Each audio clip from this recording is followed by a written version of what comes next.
যারা ডিসেম্বর মাসে এনএমএমএস পরীক্ষায় বসতে চলেছ তাদের জন্য 2020 সালের প্রশ্নপত্র থেকে লাইফ সায়েন্সের 9টা প্রশ্নের উত্তর করে দেওয়া হলো।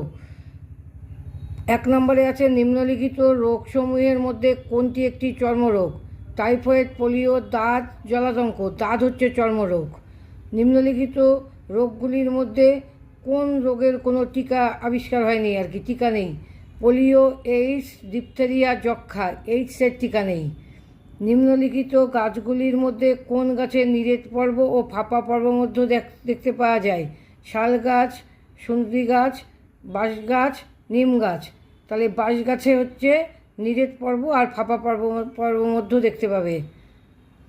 অমলের খাদ্যে, তারপরেরটা আছে অমলের খাদ্যে ক্যালসিয়ামের অভাব পরিলক্ষিত হয়। এর ফলে তার যে সমস্যা দেখা দিতে পারে তা হলো রাতে চোখে কম দেখা, রক্তাল্পতা, রক্তে শর্করার পরিমাণ বেড়ে যাওয়া, আর প্রায়ই হাড় ক্ষয়ে যাওয়া বা হাড় ভেঙে যাওয়া।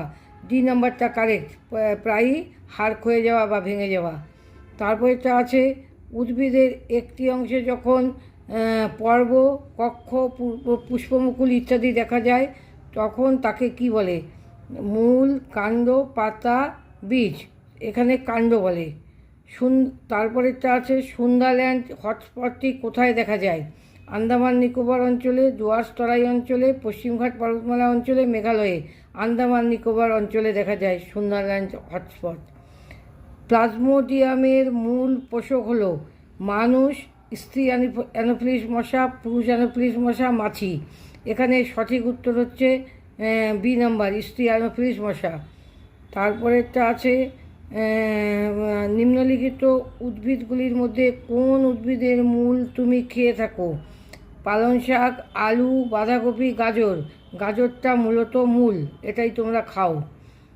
আর শেষটা মানে 9 নম্বর আজকে, মৌমাছির জীবনচক্রের সঠিক পর্যায়ক্রম হলো ডিম, লার্ভা, পিউপা, পূর্ণাঙ্গ। তারপরের অপশান হচ্ছে ডিম, পিউপা, লার্ভা, পূর্ণাঙ্গ। তারপরের অপশান হচ্ছে লার্ভা, ডিম, পিউপা, পূর্ণাঙ্গ। তারপরের অপশান হচ্ছে পূর্ণাঙ্গ, ডিম, পিউপা, লার্ভা। তা আমরা এটা জানি, না জানলেও পড়ে নিয়ে জানবে। ডিম, লার্ভা, পিউপা, পূর্ণাঙ্গ, অর্থাৎ এ অপশানটা রাইট। এই ছিল 2020 সালের জীবনবিজ্ঞান প্রশ্নপত্র থেকে নেওয়া প্রথম 9টি কোশ্চেন। এটা করানোর অর্থ হলো 5 বছরের কোশ্চেন সলভ করলে তোমরা পরীক্ষায় সব লিখে আসতে পারবে। আর চ্যানেল দেখবে, সাবস্ক্রাইব